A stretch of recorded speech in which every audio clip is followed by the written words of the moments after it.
discussed the whole thing about financial literacy and converting canteen spending to savings and so forth. And then I had a follow-up, and I had 37 men, I think, participated that were all interested in starting their own business. I gave a seminar on the importance of the business plan, the same topic that you and I had discussed last year on the show. And now I got so much correspondence from those 33 men that I've been unable to do a thorough job of sending them back the research for the types of questions and projects that they want me to look into. So I scheduled a return visit. It's an 8-hour trip each way, and I'm going to go there to do this. But what we're doing this time is everyone that had corresponded with me and had expressed a desire to work with me and helping them develop their ideas for when they get out, I've offered to do a one-on-one. And so the chaplain Widener that I work with, he set me up to where I'm going to have an office, and I've got 15 men, one right after another, all day Friday for 30 minutes each, where I'm going to take the research that I've got for each one of them and discuss what their plans are and the best way to approach those plans and to kind of get them started. And I'm looking for more people that can be helpful, and when they get out, to help mentor them and move them forward. Well, how that relates to you, Jessica, is this. One of these individuals is a fine man, and he's written a lot of poetry. And he sent me a letter with a lot of his poetry, and he asked me to help him learn how to get published. Well, Jessica, that's right up your alley. You're an entrepreneur. You teach going into business for yourself. You're a writer. You're on publishing websites where you review other people's work. And now you're publishing your first novel. And so I thought that it would be just wonderful to share your story some and talk about, if a person wants to be a writer, what's involved? How do you get started? How do you get to the publishers? Just A to Z, what's going on here? So before you answer that question, I'm going to finish the last week's show that I'd wanted to do. This is a follow-up to last week's show. I got a letter from Robert Miller, the inmate that I spend a lot of time with in correspondence, that's going to college, and I'm so proud of him for what he's achieving. And so this is a letter that I got from him. He wrote it the day after I was there. He wrote this last Sunday. Dear Steve, it was a real blessing seeing you again and hearing your testimony. Your message touched a lot of hearts. Many people here were moved by your resilience and drive, as well as your faith and trust in our Lord Jesus Christ. You inspired hope in those who had none, and your words strengthened esteem and self-worth in every one of us. After your seminar, a number of those who attended approached and thanked me for recommending they come. Of course, I told them they should be thanking you for coming and spending your invaluable time with us. I do want you to know that many more people would have attended your follow-up workshop the following day, but the message of the era and the call-outs failed to reach all of the units. I'll do my best to get copies of your handouts to those who have asked. They were disappointed that they missed it. Life in prison can be pretty mundane. Each day comes and goes without much change. Every one of us waiting for our day to come to be reunited with our loved ones. Most of us have dreams, ideas, and goals we'd like to reach upon release, but lack the guidance, direction, and knowledge needed to do so. Our best laid plans so easily fall by the wayside when we return to the reality and worries of life on the outside. It's so easy to become discouraged when we can't get ahead because we are constantly being reminded of our past. Sometimes it feels like the whole world is against us. It's no wonder that so many people fall back into their old ways when no one seems to be willing to give them a chance. But Steve, your seminar was an inspiration to all of us. Your handouts have given us guidance and direction by showing what we can do today to better prepare for tomorrow. Your words of encouragement have given us all hope that is spreading across this facility. I'm noticing a sparkle in eyes, a lighter step, heads held a little higher, and smiles on faces that I've never seen there before. All because we have found hope in a future and that our dreams can become a reality. Steve, on behalf of myself and all who are able to attend your seminars, I'd like to thank you for your service to the Lord by bringing your message of hope and showing us that with a little hard work and perseverance, we can overcome any and all obstacles or boundaries life may throw at us, and that we can succeed in becoming useful and productive members of society after release by reaching and not letting go of our dreams and goals. Thank you for believing in us and for helping us to believe in ourselves. I pray that the small spark you've lit in our hearts and our minds will light our paths and spread to light the way for many more to come. You remain in my prayers. Sincerely, Robert Miller. Well, Jessica, I'm going to turn it over to you in just a second, but I chose some Old Testament Bible verses today to echo exactly what Robert said and what I've asked you to do on today's show, and that is to pursue our dreams. This is from 1 Chronicles chapter 4, verse 10. Oh, that you would bless me and enlarge my territory. Let your hand be with me and keep me from harm so that I will be free from pain. This is from 2 Chronicles chapter 15, verse 7. But as for you, be strong and do not give up, for your work will be rewarded. Psalm 20, verse 4. May he give you the desire of your heart and make all your plans succeed. Psalm 33:11. But the plans of the Lord stand firm forever, the purposes of his heart through all generations. And the last verse, Psalm 37, verse 4. Delight yourself in the Lord, and he will give you the desires of your heart. Jessica, thank you so much for being part of Right Thinking Foundation's mission.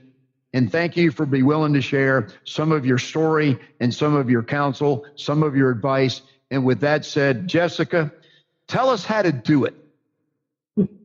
Well, there you have options, which is a really great thing about, the publishing process or anything like that. You do first have the option to traditionally publish, which is where you work with, a larger publishing company and they kind of take on everything for you and, manage your book. That just involves a lot of work as far as sending out query letters. Sometimes you need an agent, things like that. And that's why a lot of people opt to go the way that I've gone, which is the self-publishing route. With self-publishing, you have complete control over the entire process, but it does require a lot more work.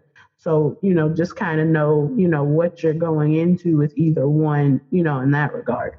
So as far as self-publishing, you're going to need, starting off is obviously you'll need your work to be written. The man you were telling me about, he has his poems and everything, so he's already got that set to go. The next thing I would say is go ahead and work on getting the pieces edited. There are a number of editors out there. You can find editors on places like Upwork. You can find editors on Facebook. Really just a simple Google search, that'll help you find someone, and they can kind of help clean up your writing and make it more clear and help you get your thoughts out better. So once you have kind of everything settled, then you can go ahead and you can work on where you want to get it published. Some people just want to publish ebooks. Some people want print books. So kind of make that decision, and that'll help you decide whether you want to mostly focus on something like, like Amazon Kindle, or if you want to go with other self-publishers like there's Draft to Digital or Ingram Spark or Lulu, places like that where you can go based on the choice that you pick. And then working on your cover. Make sure that you work with somebody who's qualified and who understands your vision, because a lot of people, they have great work, but if you don't have a solid cover, your book will likely be looked over. So make sure that you put a lot of thought into your cover. Jessica, your cover for the lynching calendar, it's chilling. It's an amazing cover. Just for those of you, why don't you tell them how to get to your website so that they can be in contact and see what you do? Could you do that right now? Yeah. So if you'd like to learn more about the lynching calendar or pre-order, you can go to www.jdscribes.com. And I do have a store where you can go and look at the book, learn more about it, And you can also go to see where else you can order it all over the web. And again, like I said, it's called the Lynching Calendar. So you can find it on Amazon, Barnes and Noble, Walmart, Kobo, anywhere books are sold. I'm going to put in another recommendation. For those of you that are listening, Jessica, of course, she wants to have her book sell. That's not why we're here. Jessica is a very, very experienced business owner, a business consultant.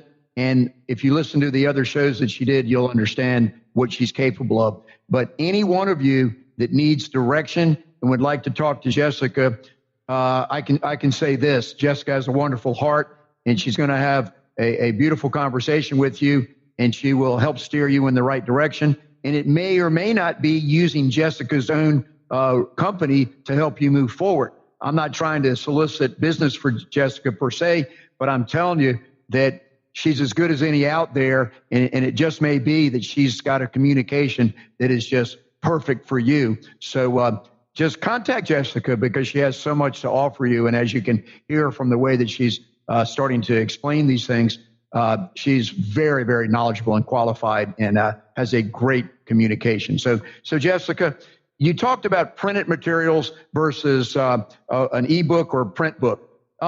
Today's world is so much social media, so much the cloud, so much internet and all that kind of stuff, the technology. What are you finding that people might want to do to give themselves the best chance of success? You talked about self-publishing as the way that you went, but are you recommending one way or the other as far as ebooks versus print books? Either way, I think honestly you'd be fine. But it's good to have both options. I found for myself, I've gotten more print sales than I have ebooks. So some people, even though things are really digital and things like that, now a lot of readers that are true readers still really appreciate having that physical copy. So I would say if you can, try to have both options available, and that's for if you self-publish or traditionally publish. Well, that's good. Do you find that people don't want to pay for anything because there's so much free stuff out on the internet versus still paying for something that they want to read? Sometimes it can be hard, or sometimes they don't want to pay as much. But the idea too is to make sure that you emphasize the value that you're bringing and emphasize how significant your work can be. So that'll be kind of a big part of your whole marketing plan for your book, is making sure people understand how valuable it is. So that'll make people understand its worth and be more willing to buy. Wow, that's coming from a person that's a good writer that's got some experience, because one of my expressions that I catch a lot of flack sometimes from people that really want to get out there and be a best-selling author on their first book that they've never written an article before is don't quit your day job. What's the best advice you could give for developing your skills so that you do have something that sets you apart from other people, that has a value, that why people should want what you have, even though it may not be free? I would say really tap into who you are as a writer and get to know who you are. Because I've known a lot of people who, they may go to writers' workshops and things like that, and that's fine. But sometimes they'll work with people and they'll kind of take on that other writer's personality. You have to stay true to yourself, because that gives you the most genuine writing. And if you can do that, then you're guaranteed to be successful either way. Oh, Jessica, that's beautiful advice. There are probably, if there's 1,000 people in a room, there's probably 1,000 people that say they like to be able to be a writer, but probably only about 4 of them ever do it. Right. It's a lot of people think that it's just something simple that you can do, but it's a huge task. And when you actually complete it, you need to celebrate that. Yeah, no, that's true. So talk about self-confidence and belief in yourself a minute, because from what I heard you just say, if you lack in self-confidence and you don't believe in yourself, I don't think you'll give your voice a fair chance to be heard. Right. That's something that I think you kind of deal with throughout life. It gets a little bit better, but it's something that I think you develop all the time. And then as a writer, depending on the subject matter, you're kind of revealing yourself to people. And a lot